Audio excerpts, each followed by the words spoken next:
আল্লাহর নবী বিশ্ব নবী তাকায় আছেন। আব্দুল্লাহ বিন আমের রাদিয়াল্লাহু আনহুর ছেলে জাবের রাদিয়াল্লাহু আনহু উটকে চাবুক মারে, চাবুক জোরে জোরে চাবুক মারে, উটকে চালায়।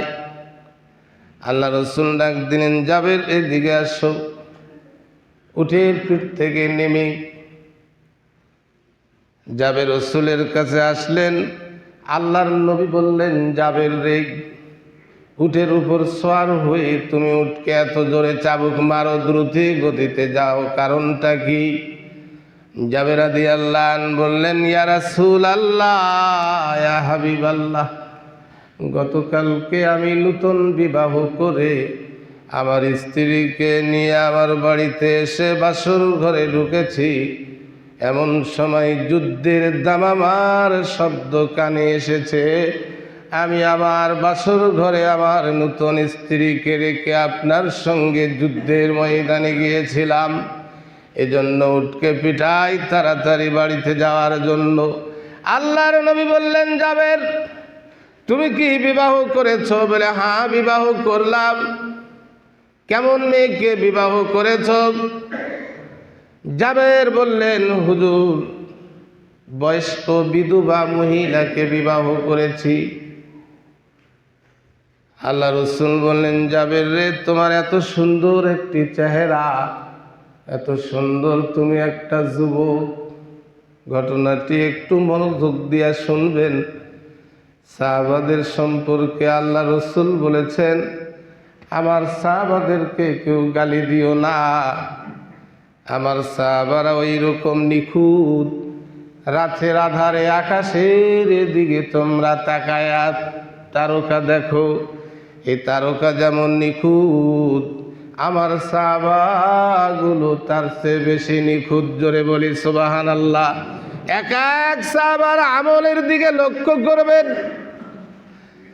আল্লাহ রসুল বললেন, জাবের, তোমার সুন্দর চেহারা, এত সুন্দর একটি যুবক, কেন বিধবা বয়স্ক মহিলাকে বিবাহ করলা, কারণটা কি?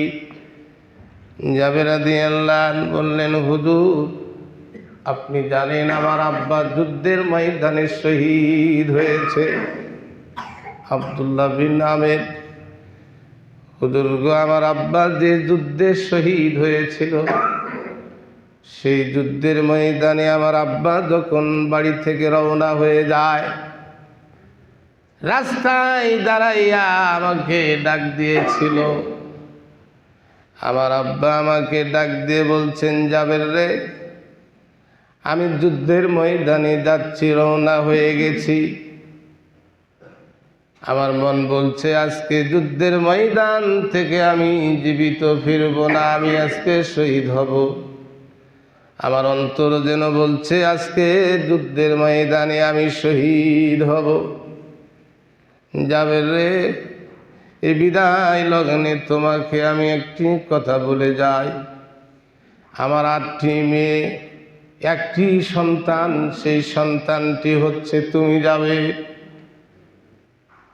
জাবের, আমি যুদ্ধের ময়দানে যাচ্ছি, সম্ভবত আর ফিরব না, শহীদ হব।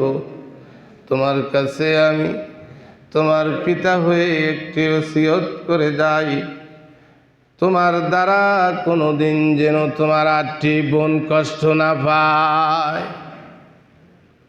আরে ভাইয়ের দ্বারা যেন বোনেরা কষ্ট না পায়, এই ওসিয়তটি হযরতে আমির আব্দুল্লাহ বিন আমির বললেন। আজকে কত ভাইয়েরা কত বোনকে কত প্রকারের লাঞ্ছনা দেয়, কষ্ট দেয়। কিভাবে কষ্ট দেয়? মা বাবার সম্পত্তি, শরীয়তের বিধান, পিতা মাতা যখন থাকবে না, মৃত্যু ব্যক্তির সম্পদ বন্টন হবে। আঙারে আজকে পিতা মাতা নাই, ভাই বোনদের সম্পদ বন্টন করতে গিয়া অনেক ভাইয়েরা অনেক বোনদেরকে সম্পদ দিতে চায় না, দেয় না, মারামারি করে সম্পদ নিতে হয়। কথা ঠিক না ব্যাঠি? মারামারি করে সম্পদ নিতে হয়। এই জালেম ভাইটির কিয়ামতের দিন জাহান্নামে যাবে। এমন কত ভাই দুনিয়ার জমিনে আছে গো, আহারে নিজের বোনের সম্পদ ভাগে যা তা দিতে চায় না। শরীয়তের বিধান 3 অংশ করবে, 2 অংশ ভাই পাবে, 1 অংশ মেয়ে পাবে। আরে কেন 2টি অংশ ভাই পাবে, কেন 1টি অংশ মেয়ে পাবে?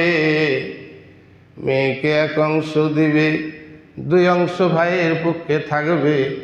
আহারে ওই বোনটি সারাটি জীবন বোন, বোনের স্বামী, বোনের বাচ্চা কাচ্চা ভাইয়ের বাড়িতে আসা যাওয়া করবে। সুবহানাল্লাহ বলি, জোরে বলি সুবহানাল্লাহ। ভাইয়ের বাড়িতে আসা যাওয়া করবে। 2টি অংশ পুরুষের, 2টি অংশ ভাইয়ের, 1টি অংশ বোনের। 1টি অংশ দেওয়ার পরেও ভাইয়ের বাড়িতে আসা যাওয়ার অধিকার আল্লাহ রেখেছেন। আহারে সেই জায়গায় আসা যাওয়া দূরের কথা, নিজের 1টি অংশ বোন দাবি করার পরেও অংশটি অনেক ভাইয়েরা দিতে চায় না। কিয়ামতের দিন হাসরের মাঠে আমি তাফসীর খুলে দেখতে গিয়ে দেখি সবচেয়ে বেশি জমি সংক্রান্ত ব্যক্তিগুলো জাহান্নামে যাবে। সবচেয়ে বেশি জাহান্নামে যাবে জমি সংক্রান্ত নিয়ে, জমির ব্যাপারে, বন্টনের ব্যাপারে, দখল করা ব্যাপারে, জমির মাপ, জমির হক, মানুষের হক মারা, এই মানুষের হক মারা, এই সম্পর্ক জমির ব্যাপারে সবচেয়ে বেশি জাহান্নামে মানুষ যাবে। রাদিয়াল্লাহু আনহু বাবার দিকে তাকায় আছেন। বাবা যুদ্ধের ময়দানে যাওয়ার জন্য রাস্তায় বাহনে উঠে দাঁড়াইয়া সন্তানের দিকে লক্ষ্য করে বলছেন, বাবা যাবেন, আমি হয়তো আর ফিরব না যুদ্ধের ময়দান থেকে। আমার একটি ওসিয়ত বাবা, তুমি আমার সন্তান, তুমি একটি মাত্র আমার সন্তান। তোমার কাছে আমার দাবি, তোমার বোনগুলো যেন কষ্ট না পায় তোমার মাধ্যমে। আল্লাহ রসুলকে জাবের ডাক দিয়া বললেন, ইয়া রাসূলুল্লাহ, আমি আমার আব্বার ওসিয়ত, আমার আব্বার কথার দিকে লক্ষ্য করে আমি কম বয়সের কুমারী মেয়েকে বিবাহ করি নাই। কারণ হচ্ছে, ইয়া রাসূলুল্লাহ, আমি যে যুবক সুন্দর চেহারা আল্লাহ দিয়েছেন, এই যুবক সুন্দর চেহারা দেখে আমি যদি কুমারী কম বয়সের মেয়েকে বিবাহ করতাম, তাহলে ওই কম বয়সের মেয়েটি এসে আমার বোনগুলোকে ঠিকভাবে দেখাশোনা করতে পারত না। ইয়া রাসূলুল্লাহ, আমার বাবার কথার দিকে লক্ষ্য করে গবেষণা চালায়া আমি বিবাহ করেছি বিধবা বয়স্ক মহিলাকে। এই বিধবা বয়স্ক মহিলাটিকে যদি আমি স্ত্রী হিসাবে বাসায় নিয়ে আসতে পারি, তাহলে আমার বোনগুলোকে ছোট বোন হিসাবে আদর সোহাগ করে মানুষ করতে পারবে। জোরে বলি সুবহানাল্লাহ।